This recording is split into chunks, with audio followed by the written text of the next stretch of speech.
और गंगा जमुना माता के आशीर्वाद की धरती फतेहपुर के मेरे परिवारजनों को मैं प्रणाम करता हूं।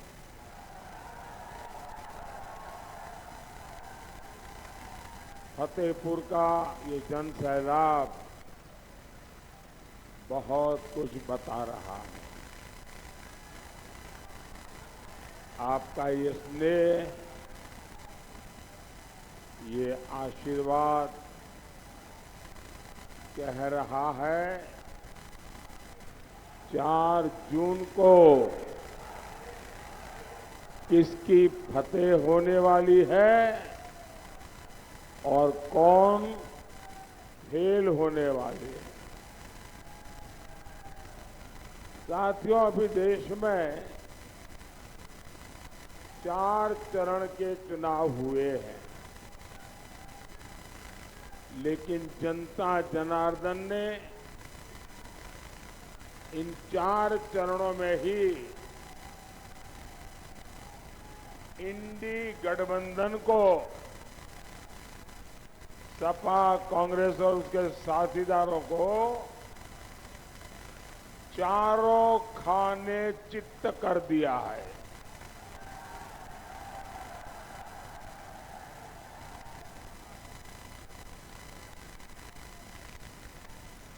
भानुमति का कुनबा बिखरने लगा है। उसने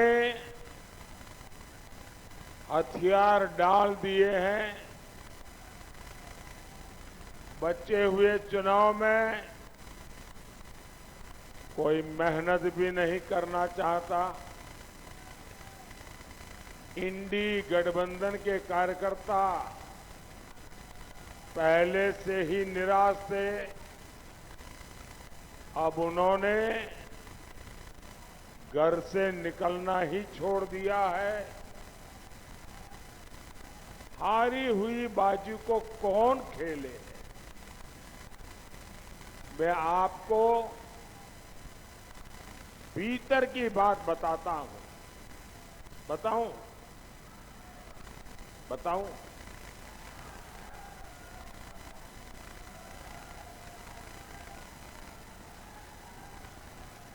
मैं आपको भीतर की बात बताता हूं। बताऊं? आप लोगों का ध्यान हो तो बताऊं। पक्का याद रखोगे? सब पे सब याद रखोगे? इधर वाले तो बोलते ही नहीं है और इधर वाले। अच्छा, देखिए, जब मैं भीतर की बात बोलता हूं तो जब खबर पक्की होती है तब बोलता हूं, वरना नहीं बोलता हूं। आपको पता होगा, मैंने कहा था ये शहजादे केरल में वायनाड से भागेंगे। भागे कि नहीं भागे? भागे कि नहीं भागे? मैंने कहा था वो अमेठी की तरफ जाने की हिम्मत नहीं करेंगे। खबर पक्की निकली कि नहीं निकली? खबर पक्की निकली कि नहीं निकली? अब आगे की खबर बताऊं क्या? बताऊं? खबर यह है कि इज्जत बचाने के लिए अब कांग्रेस ने मिशन 50 रखा है। मिशन 50,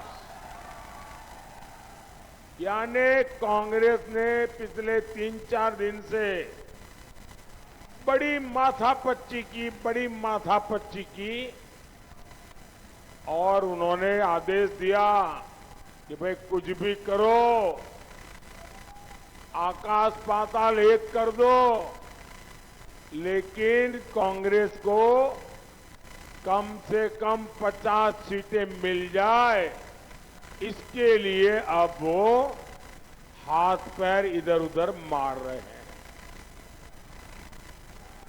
और इसके लिए भानुमति के कुनबे में हवा भरने की कोशिश हो रही है। लेकिन जिस इंडी गठबंधन की गाड़ी का टायर पहले दिन से पंचर हो, वो कितना आगे जाएगी? एक ना एक दिन उसका भट्टा बैठना ही था और वो बैठ गया।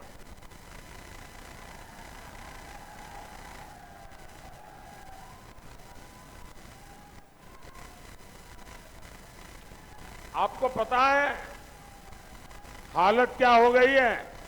आप ध्वज नीचे करिए, तो पीछे किसी को दिखता नहीं है। आप इसको हिलाना बंद, नीचे रख दीजिए। जरा सिक्योरिटी के लोग उसको नीचे ले लीजिए, क्योंकि वो मुझे भी डिस्टर्ब करेगा। ले लीजिए उनके हाथ में से, लेकर के आगे पीछे यहां लगा दीजिए। शाबाश, बड़े समझदार लोग हैं।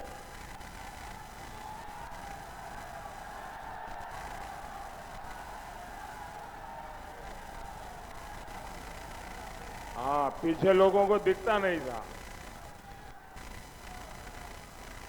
हाँ, बड़े सम्मान के साथ बाहर ले जाना।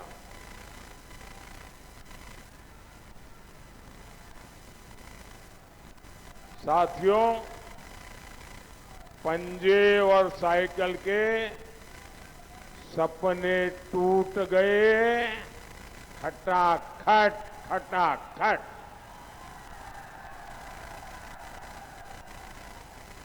अब 4 जून के बाद की प्लानिंग हो रही है कि हार का ठिकरा किस पर फोड़ा जाए। खटाखट खटाखट।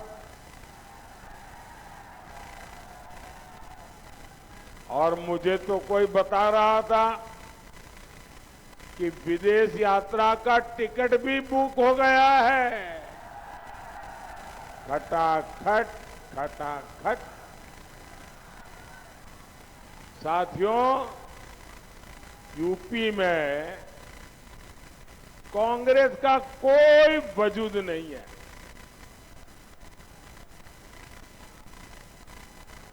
पूरी कांग्रेस परिवार की इज्जत बचाने में लगी हुई है।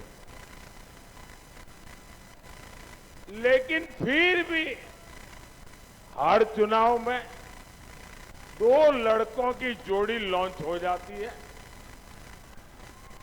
क्योंकि कांग्रेस और सपा दोनों की कुंडली मिलती है, सारे गुण मिलते हैं। ये दोनों परिवारवाद को समर्पित है, दोनों भ्रष्टाचार के लिए राजनीति में है, दोनों अपने वोट बैंक को खुश करने के लिए कुछ भी कर सकते, दोनों अपराधियों और माफियाओं को बढ़ावा देते हैं, और सपा कांग्रेस दोनों आतंकवादियों की उतनी ही हमदर्द है। इसलिए जब सपा कांग्रेस सत्ता में आती है तो आतंकवादियों को खुली छूट मिल जाती है। और सपा का तो सिद्धांत ही रहा है, उत्तर प्रदेश का बच्चा बच्चा जानता है, उनका तो गवर्नेंस का मॉडल ही था 1 डिस्ट्रिक्ट 1 माफिया। हर जिलों को ये लोग एक गुंडे माफिया को ठेके पर दे देते हैं। माफिया व्यापारियों से वसूली करते हैं, अपहरण उद्योग शुरू हो जाता है, फिरौती वसूली जाती है, हमारी बहन बेटियों का घर से निकलना मुश्किल हो जाता है। आप सबने वो दिन देखे हैं लेकिन जब से हमारे योगी जी, हमारे केशव प्रसाद मौर्य, यहाँ जब से भाजपा की सरकार आई है, आजकल ये माफिया माफी मांगते घूम रहे हैं। लेकिन सपा का माफिया मोह अभी खत्म नहीं हुआ है। इनके मुखिया माफिया की कब्र पर फातिहा पढ़ते घूम रहे हैं। साथियों, तुष्टीकरण के लोग किसी भी हद को पार कर सकते हैं।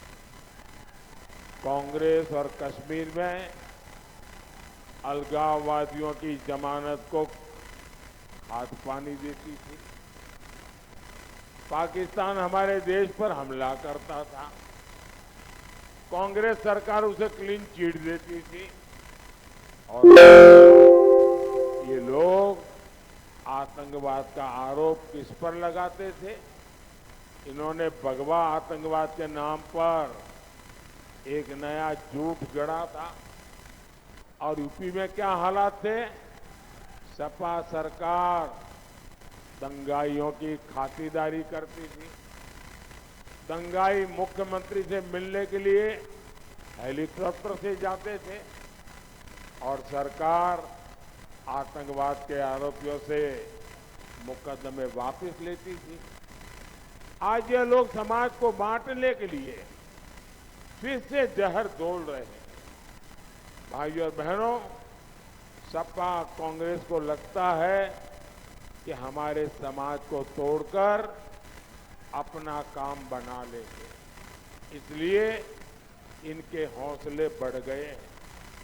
कांग्रेस के शहजादे राम मंदिर पर ताला डलवाने का ख्वाब देख रहे हैं। सपा के बड़े नेता कहते हैं राम मंदिर तो बेकार है। इनका गठबंधन देखिए, इनके गठबंधन के लोग कहते हैं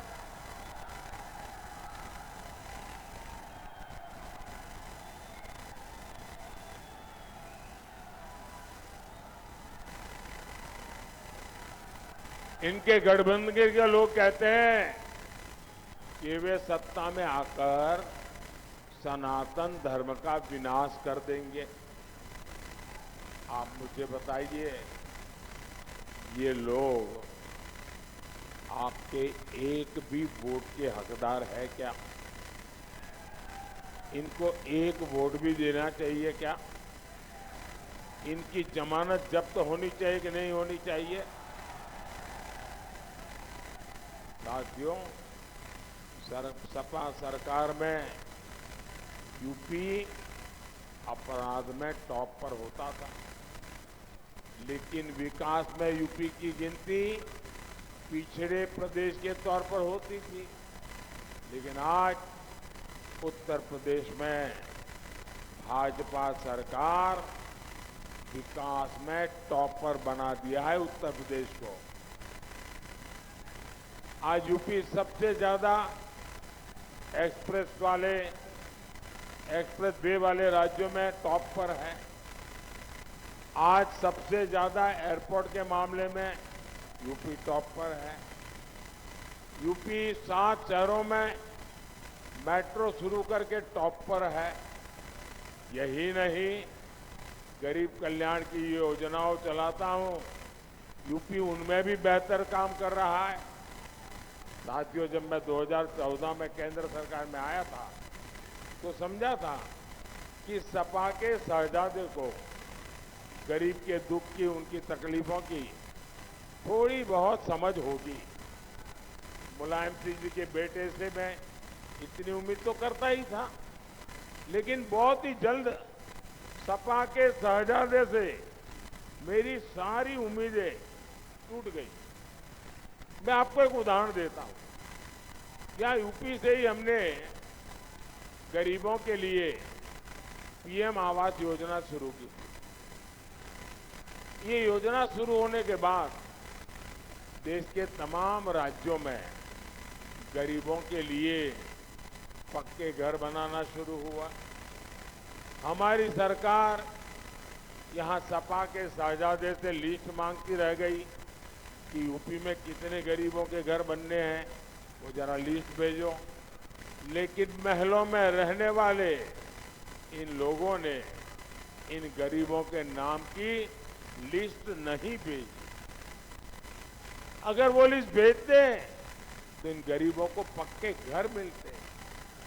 2 साल में केंद्र सरकार ने अनेकों बार ये सपा सरकार को चिट्ठियां लिखी, अखिलेश जी को समझाया कि भाई जरा कुछ करो, लेकिन टालते रहे। बहुत मेहनतें करने पर सपा सरकार में कुछ हजार घर बन पाए। यूपी के गरीब के इस अपमान को मैं किसी तरह बर्दाश्त नहीं करता था। मैं जानता था कि ऐसी गरीब विरोधी सरकार को यूपी के लोग उखाड़कर फेंक देंगे, और हुआ भी यही। अब 2017 के बाद से यूपी में जब से भाजपा सरकार आई है, पीएम आवास योजना के घर तेजी से बनने शुरू हुए हैं। अब तक भाजपा सरकार शहरों में 15 लाख और गांवों में 35 लाख पक्के घर बनाकर गरीबों को दे चुकी है। और जिन्हें अब तक पक्के घर नहीं मिले हैं, उन्हें भी मैं गारंटी दे रहा हूं, हर गरीब को पक्का घर मिलेगा, जरूर मिलेगा।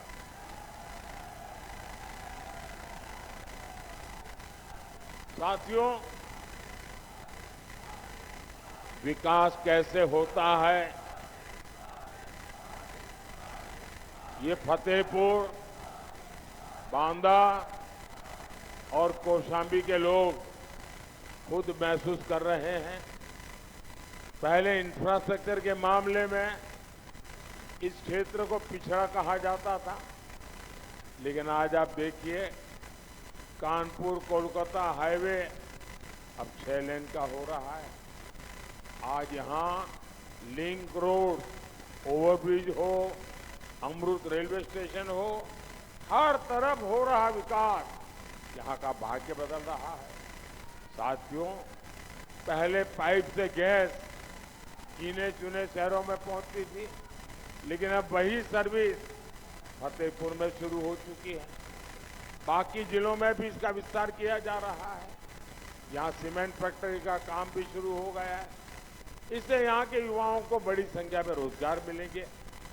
हमारी सरकार ने एमएसएमई के लिए भी आसान लोन और क्रेडिट जैसी योजनाएं बनाई, उसका लाभ फतेहपुर के लोगों को हुआ है।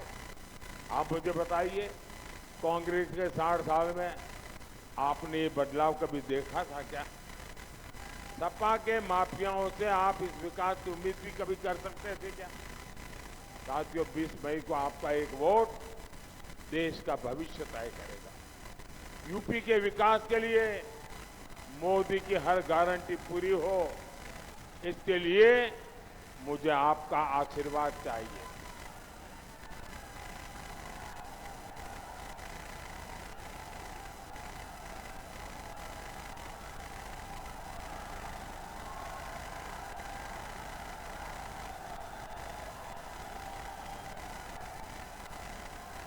बीस मई को कौशांबी से भाई विनोद सोनकर जी, फतेहपुर से साध्वी निरंजन ज्योति जी और बांदा से आरकेसी पटेल जी को विजयी बनाइए। ज्यादा से ज्यादा मतदान कराओगे, मतदान ज्यादा कराओगे, पुराने सारे रिकॉर्ड तोड़ोगे, पोलिंग बूथ जीतोगे। बोलिए भारत माता की, भारत माता की, भारत माता की। बहुत बहुत धन्यवाद।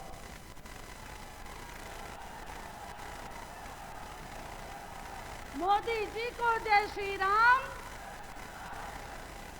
स्वागत है भाई, स्वागत है, स्वागत है भाई, स्वागत है,